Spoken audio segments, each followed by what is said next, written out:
Welcome dear rockets. आज हम देखने वाले हैं अनुरागम। मूवी की शुरुआत में हम अश्विन को उसके दोस्त मूजी के साथ देखते हैं। दरअसल आज वैलेंटाइंस डे है और आज अश्विन ने अपने साथ पढ़ने वाली लड़की जिसका नाम जननी है उसको प्रपोज करने का प्लान बनाया होता है। लेकिन हर जवान लड़के की तरह अश्विन भी अपने प्यार का इजहार करने से बहुत ज्यादा घबराता है। वो देखता है कि बच्चे भी आपस में अपने प्यार का इजहार आराम से कर दे रहे हैं। इसी दौरान वहाँ पर जननी आती है जिसको देखते ही अश्विन उसके पास जाता है और उसे अपने दिल की बात कह देता है। लेकिन जननी अश्विन से कहती है कि मैं तुमसे प्यार नहीं करती और आज के बाद तुम मेरे आसपास कभी मत दिखना। इतना कहकर वो वहां से चली जाती है। अब ये देखकर मूजी और वो बच्चे अश्विन का काफी मजाक उड़ाते हैं जो कि उसको बहुत बुरा लगता है। फिलहाल अश्विन अपनी माँ मर्सी के साथ रहता है। रही बात अश्विन के पिता की, तो उनकी अश्विन के बचपन में ही मौत हो गई थी। तब से मर्सी ने अश्विन को अकेले ही पाल पोस कर बड़ा किया है। लेकिन मर्सी जिस बैंक में काम करती है उस बैंक का मैनेजर जोज उसको बहुत पसंद करता है और वो भी रोज मर्सी को अपने दिल की बात बताने की कोशिश करता रहता है। जोज ने किसी वजह से अभी तक शादी भी नहीं की और अब इस उम्र में वो मर्सी से प्यार कर बैठा है। अब इस चीज का अंदाजा मर्सी को भी लग जाता है, इसलिए वो उससे बच कर रहती है और जितना हो सके वो जोज को इग्नोर ही करती है। अब हम जननी के पिता शंकर को देखते हैं जो कि पहले सिंगर थे और अब एक म्यूजिक डायरेक्टर है। वो एक रियूनियन पार्टी के दौरान अपना लाइव परफॉर्मेंस दे रहे होते हैं। तभी उनका एक पुराना दोस्त उनसे वो गाना गाने के लिए कहता है जो कि शंकर जवानी के दिनों में अपनी बीबी देविका के लिए गाया करता था। और फिर अपने दोस्त की फरमाइश पर जब शंकर उस गाने को शुरू करता है तो वहां बैठी नीता का मूड इस बात से बहुत खराब हो जाता है। दरअसल शंकर पिछले 2-3 साल से अपनी पत्नी देविका से अलग रह रहा है क्योंकि उसका नीता से भी एक तरह से कोई अफेयर चल रहा था। इसीलिए नीता देविका और उसकी बेटी जननी से सख्त नफरत करती है। लेकिन शंकर अपनी बेटी जननी को बहुत मानता है, वो उसकी हर चीज को सुनता है, फिर चाहे वो अपनी पत्नी से अलग ही क्यों ना हो गया हो। यहाँ पार्टी के दौरान जैसे ही शंकर को जननी का कॉल आता है वैसे ही वो पार्टी छोड़कर उससे मिलने के लिए निकल जाता है। और ये बात नीता को बिल्कुल भी अच्छी नहीं लगती है, पर वो कुछ भी कर नहीं सकती थी। वो तो बस चाहती है कि किसी तरह से उसकी और शंकर की शादी हो जाए। अब अगले दिन हमें अश्विन को दिखाया जाता है जो कि अभी भी जननी को इम्प्रेस करने की नाकाम कोशिशें कर रहा होता है, लेकिन जननी तो उसे बिल्कुल भी भाव नहीं देती।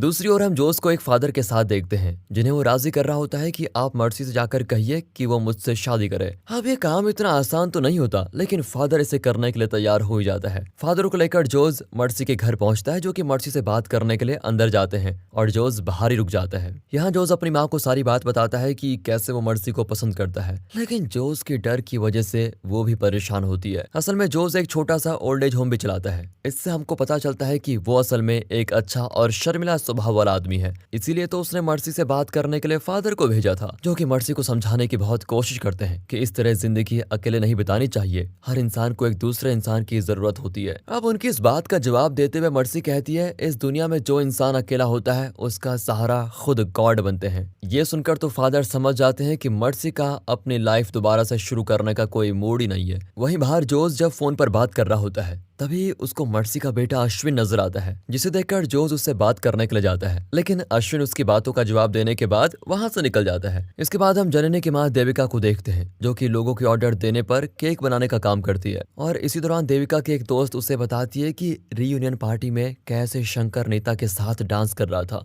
ये बात सुनते ही देविका कॉल कट कर देती है। अब अगले दिन कॉलेज में क्लास के दौरान अश्विन देखता है कि जननी कुछ लेटर्स लिख रही है, इसलिए उसको शक होता है कि कहीं वो ये लेटर्स किसी दूसरे के लिए तो नहीं लिख रही है। लेकिन उसे तो जननी को पहले सॉरी बोलना होता है, जो कि क्लास खत्म होने के बाद वो बोल देता है और यहाँ से दोनों की दोस्ती की होती है शुरुआत। वो अब साथ में और भी ज्यादा टाइम बिताने लग जाते हैं। फिर इसी दौरान एक दिन दोबारा से अश्विन जननी को लेटर्स लिखते हुए देख लेता है और पूछ ही बैठता है कि तुम ये लेटर्स क्यों लिख रही हो। जननी कहती है कि मुझे जब भी कोई प्रॉब्लम होती है या फिर मैं उदास या खुश होती हूँ तो मैं ये सब इन लेटर्स के जरिए गॉड्स को बताती हूँ, इसलिए तुम किसी को मत बताना कि मैं गॉड्स को लेटर लिखती हूँ, नहीं तो सब मेरा मजाक उड़ाएंगे। इसके साथ अश्विन को ये भी पता लगता है कि जननी कुछ दिनों के बाद अपने आगे की स्टडीज के लिए कनाडा जा रही है। इस बात से अश्विन खुश तो नहीं होता, पर वो कुछ कर भी नहीं सकता था। फिर दोनों साथ में मूवी देखने का प्लान बनाते हैं। जननी अश्विन से कहती है कि मैं घर के कपड़े चेंज करके तुम्हें सीधा थिएटर में आकर मिलती हूँ। वहीं इधर जननी की माँ से मिलने के लिए नीता आती है। वो देविका से उसके और शंकर के डाइवोर्स पेपर्स पर साइन करने के लिए कहती है क्योंकि कुछ ही दिनों में वो शंकर से शादी करने वाली होती है और इस बात को वो 2 दिन के बाद शंकर के बर्थडे पर अनाउंस करने वाले होते हैं। नीता देविका से ये भी कहती है कि शंकर के बर्थडे के दिन अपनी बेटी जननी को हमसे दूर रखना, और ऐसा शंकर ने कहा है क्योंकि हम नहीं चाहते कि हमारा मूड उस दिन ऑफ हो। ये सब कहने के बाद नीता वहां से चली जाती है और देविका उस पल को याद करके बहुत रोती है। इसी बीच वहां जननी आकर अपनी माँ को रोते हुए देखती है है। वो अपनी माँ से पूछती है तो देविका उसे शंकर और नीता की शादी का कार्ड दिखाती है और कहती है कि तुम शंकर से उसकी शादी तक दूर ही रहना। ऐसा शंकर ने ही कहा है और यही कारण है कि उसने खुद आने के बजाय नीता को यहाँ ये सब कहने के लिए भेजा। अब क्योंकि जननी थोड़ा अपसेट हो जाती है इसलिए वो अश्विन के साथ मूवी देखने के लिए नहीं जाती है। इस बात पर अश्विन भी काफी उदास हो जाता है क्योंकि जननी उसका फोन भी नहीं उठाती। इधर रात के 12 बजे शंकर जननी के फोन का इंतजार कर रहा होता है क्योंकि उसके हर बर्थडे पर जननी उसे सबसे पहले विश करती है। साथ ही उसे ये भी नहीं पता होता कि नीता ने देविका से क्या क्या कहा है। उसे तो ऐसा लगता है कि देविका ही जननी को उससे दूर करने में लगी हुई है। अगले दिन कॉलेज में अश्विन जननी से बात करने की कोशिश करता है जिस पर पहले तो वो गुस्सा हो जाती है, फिर बाद में जननी खुद अश्विन को अपने मम्मी पापा के बीच की टेंशन के बारे में सब कुछ बताती है। वो कहती है कि मेरे पापा जब अपने करियर में तरक्की करने लगे तो उन्हें अपने ऊपर घमंड हो गया और उनका नीता के साथ अफेयर चलने लगा, जिस चीज को लेकर अक्सर दोनों में लड़ाइयाँ होती रहती थी। और एक दिन वो लड़ाई इतनी बढ़ गई कि मेरी माँ ने मेरे साथ उनके घर को छोड़ दिया, पर मेरी माँ ने कभी भी मेरे पापा से मुझे दूर नहीं रखा, वो मुझे उनसे मिलने देती है। और आज अपने बर्थडे के दिन पापा ने खुद मुझे दूर रहने के लिए कहा। ये बात मुझे अंदर से खाई जा रही है। जननी की इस प्रॉब्लम को सुनकर अश्विन उससे कहता है कि चलो आज हम दोनों तुम्हारे पापा की बर्थडे पार्टी में चलते हैं, जहाँ जननी तो जाना नहीं चाहती मगर अश्विन उसे जबरदस्ती अपने साथ लेकर जाता है, जहाँ कुछ सिंगर्स शंकर के लिए वही गाना गाते हैं जो कि शंकर देविका के लिए गाया करता था। इधर जननी और अश्विन को सिक्योरिटी गार्ड अंदर घुसने नहीं देती, इसलिए अश्विन जननी से शंकर को कॉल करने के लिए कहता है जो कि उसके असिस्टेंट रवि के पास होता है। पर जैसे ही वो शंकर को फोन देने के लिए कहता है तो नीता उससे फोन ये बोलकर ले लेती है कि वो शंकर को दे देगी, लेकिन नीता वो फोन खुद देने के बजाय उसे कट करके ऑफ कर देती है, जिस कारण जननी और अश्विन को एंट्री नहीं मिलती। अब ये देखकर अश्विन जननी को लेकर चोरी से वहां घुस जाता है। फिर वहां पर अश्विन के अचानक से फंसकर गिरने की वजह से सभी को उनके वहां होने का पता चल जाता है। इस पॉइंट पर शंकर अपने बेटी को वहां देखकर काफी खुश होता है, साथ ही नीता की सच्चाई भी उसके सामने आ जाती है। शंकर जान जाता है कि नीता ने जननी को आज के दिन उससे दूर रहने के लिए ही ये सब कुछ किया।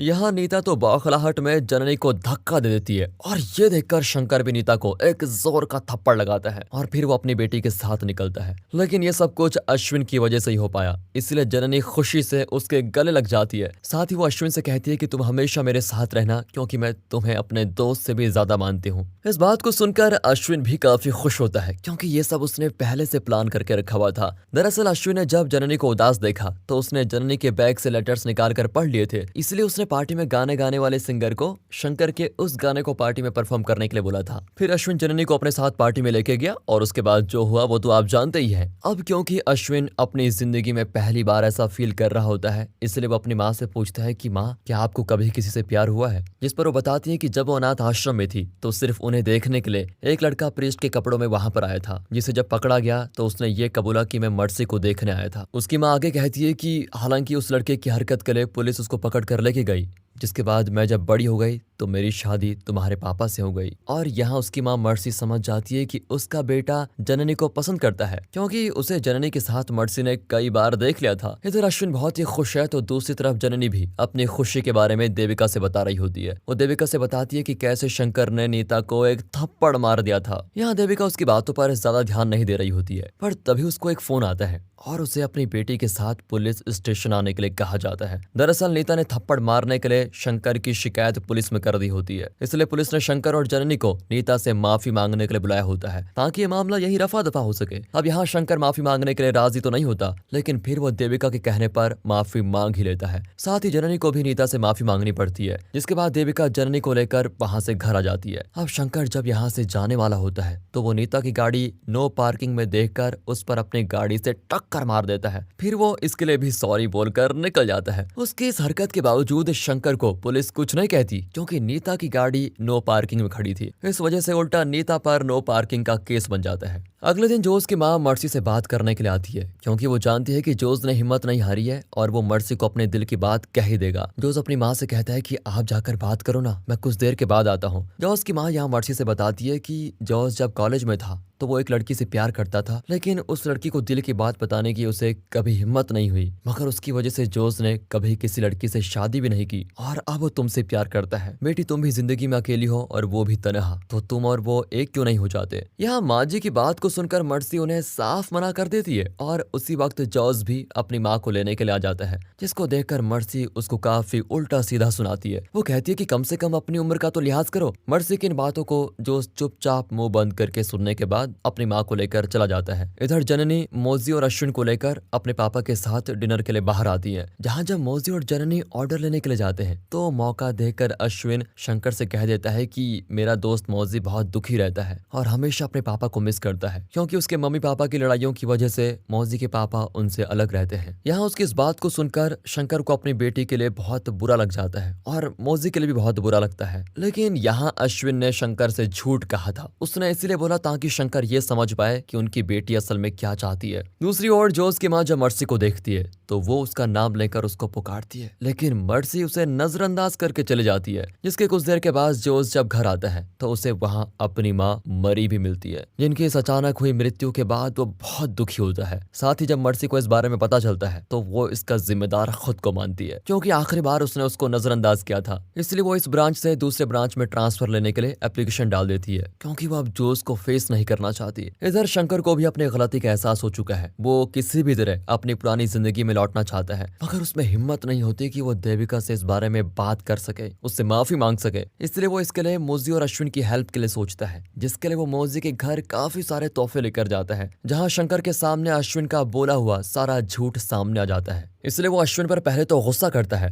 लेकिन फिर कहता है कि अब तुम ही मुझे और देविका को मिलाओगे, ये जिम्मेदारी तुम्हारी है, तुम्हें इसको पूरा करना होगा। अब बेचारा अश्विन अपनी दोस्त जननी के लिए ये काम करने के लिए भी राजी हो जाता है। अगले सीन में हम जोस को देखते हैं जो कि मर्सी से बात करने के लिए उसके घर पर आया है। वो मर्सी से कहता है कि अगर मैंने तुम्हारा कभी भी दिल दुखाया हो तो इसके लिए मुझे माफ कर दो। लेकिन मर्सी तो बेचारे खुद इस गिल्ट में है कि उसकी वजह से जोस की माँ शायद आज इस दुनिया में नहीं रही। इस बात को वो जोस को भी बताती है। यही वजह है कि वो यहाँ से ट्रांसफर लेना चाहती है, जिस पर जोस उससे कहता है कि अगर उस दिन तुम मेरी माँ का जवाब दे देती तो शायद उसके बाद भी उनकी मौत नहीं टलती, इसलिए तुम खुद को इसका दोषी मत मानो। यहाँ मर्सी रिवील करती है कि मैंने कभी भी अपने बेटे को ये नहीं बताया कि उसके पिता कैसे थे। वो बताती है कि अश्विन के पिता अपने नशे के लिए एक समय मुझे भी बेचने को तैयार थे, जिस कारण मुझे अपने छोटे से बच्चे को लेकर उनका घर छोड़ना पड़ा। पर फिर कुछ दिनों के बाद मुझे पता चला कि किसी ने उनका खून कर दिया है। उस दिन के बाद मैं अकेले ही अश्विन को पाल रही हूँ। यही वजह है कि मैंने उस दिन उस बात का गुस्सा आप पर उतार दिया। जिसके जवाब में जोस बोलता है कि मुझे माफ कर दो, क्योंकि मुझको पता नहीं था कि तुम्हारी लाइफ में क्या क्या हुआ है, लेकिन तुम्हारे ट्रांसफर को मैं कैंसिल कर दूंगा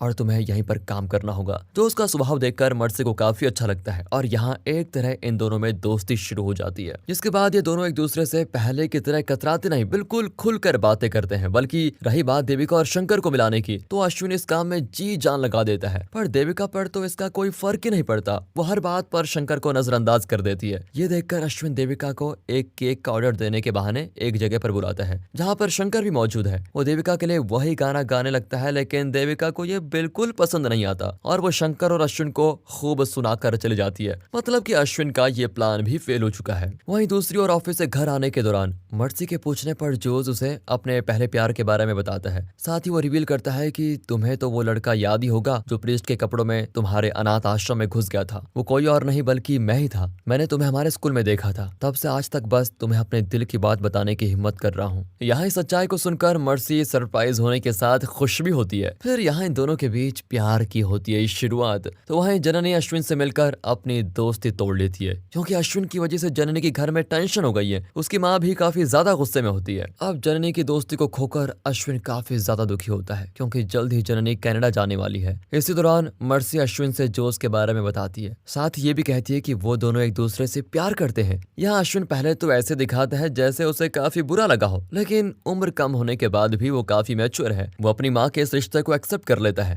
जिसके बाद जोस और मर्सी शादी कर लेते हैं। इधर जननी कनाडा जाने से पहले देविका के साथ अपने कुछ चीजें लेने के लिए शंकर के घर जाती है। दरअसल पहले देविका और जननी साथ में यहीं रहा करते थे, इस वजह से दोनों की काफी सारी यादें यहाँ जुड़ी हुई है। जब जननी अपने एक लाल बॉक्स को ढूंढने के लिए ऊपर जाती है तो मौका देखकर शंकर देविका से अपने किए के लिए माफी मांगता है। है, साथ ही ये भी कहता है कि मैं अब इस गलती को दोबारा कभी नहीं करूंगा। यहाँ देविका उसे रोते हुए कहती है, तुम उन लड़कों से ड्रामा करवा सकते हो लेकिन अपनी गलती का एहसास होने पर मुझसे फेस टू फेस आकर सॉरी नहीं कह सकते, मुझे मना नहीं सकते। मैं भी अपने उस पुराने शंकर के साथ रहना चाहती हूँ जो कि सिर्फ मुझे प्यार करता था। जवाब में शंकर कहता है कि मैं कभी भी तुमको धोखा नहीं दूंगा, इसलिए मेरी पहली और आखिरी गलती समझकर मुझे माफ कर दो। इस बात पर देविका शंकर के गले लग जाती है, जिन्हें इस तरह देखकर जननी काफी खुश होती है और उसकी ये फैमिली अब फिर से पुरानी फैमिली बन जाती है। इधर रात के समय अश्विन अपने दोस्त मोजी के साथ जननी के जाने का गम मना रहा होता है कि उसके जाने से पहले वो उसको मिल भी नहीं पाया। इसके बाद वो अपने घर जाता है जहाँ अश्विन को अपनी माँ से पता चलता है कि जननी के पेरेंट्स उससे मिलने के लिए आए हैं। अब अश्विन को ये सुनकर काफी सरप्राइज होता है कि जननी के पेरेंट्स साथ में कैसे आ सकते हैं। दरअसल अश्विन का फोन ऑफ था, इसलिए वो अश्विन को वही लाल बॉक्स देने के लिए आए होते हैं जिसे जननी ने अश्विन के लिए छोड़ा होता है। उसको अश्विन जब खोलता है तो उसमें अश्विन को जननी के लिखे हुए कुछ लेटर्स दिखते हैं जिसमें उसने गॉड के लिए लिखा होता है। इन लेटर्स में जननी ने सिर्फ अश्विन का ही जिक्र किया होता है। इसको पढ़कर अश्विन को पता चलता है कि जननी उसे कॉलेज के फर्स्ट डे से प्यार करती है, लेकिन वो नहीं चाहती थी कि उसके और अश्विन का रिश्ता भी उसके मम्मी पापा की तरह हो जाए। उसे डर था कि वो अश्विन को सिर्फ दुख ही देगी, इसलिए उसने अश्विन से उस दिन दोस्ती तोड़ ली। लेकिन आज जब उसके मम्मी पापा एक हो गए तो उसे अपने प्यार पर दोबारा विश्वास हो गया, इसलिए उसने इन लेटर्स के माध्यम से अपनी फीलिंग्स को अश्विन तक पहुंचाया। इधर जननी प्लेन में जाते वक्त बड़ी खुश होती है, लेकिन उसे अश्विन से बिछड़ने का गम भी होता है। हालांकि उसने अपने प्यार का इजहार इन लेटर्स के जरिए कर दिया, जिन्हें पढ़कर अश्विन काफी खुश होता है। अश्विन की खुशी को देखकर जोज और मर्सी उससे इसका कारण पूछते हैं, जो कि जब अश्विन नहीं बताता तो मर्सी कहती है कि मैंने ये लेटर्स पहले ही पढ़ लिए थे, तो अब मुझे तुम्हारे और जननी के बारे में सब कुछ पता है। अब क्योंकि जननी कनाडा जा चुकी है तो अश्विन जोज से रिक्वेस्ट करता है कि मैं भी कनाडा पढ़ाई करने के लिए जाना चाहता हूँ। इस पर जोज कहता है कि मैं तुम्हें वहां तभी भेजूंगा जब तुम मुझे अंकल नहीं पापा कहोगे। अश्विन खुश होकर जोर से उन्हें पापा कहता है और गले लग जाता है। इसी के साथ दोस्तों ये मूवी होती है खत्म। बाकी अगर आपको स्टोरी अच्छी लगी हो, एक्सप्लेनेशन अच्छा लगा हो तो लाइक कीजिए और चैनल को सब्सक्राइब। मिलते हैं अगली वीडियो में, तब तक के लिए गुड बाय, अपना ख्याल रखें and finally thanks for watching.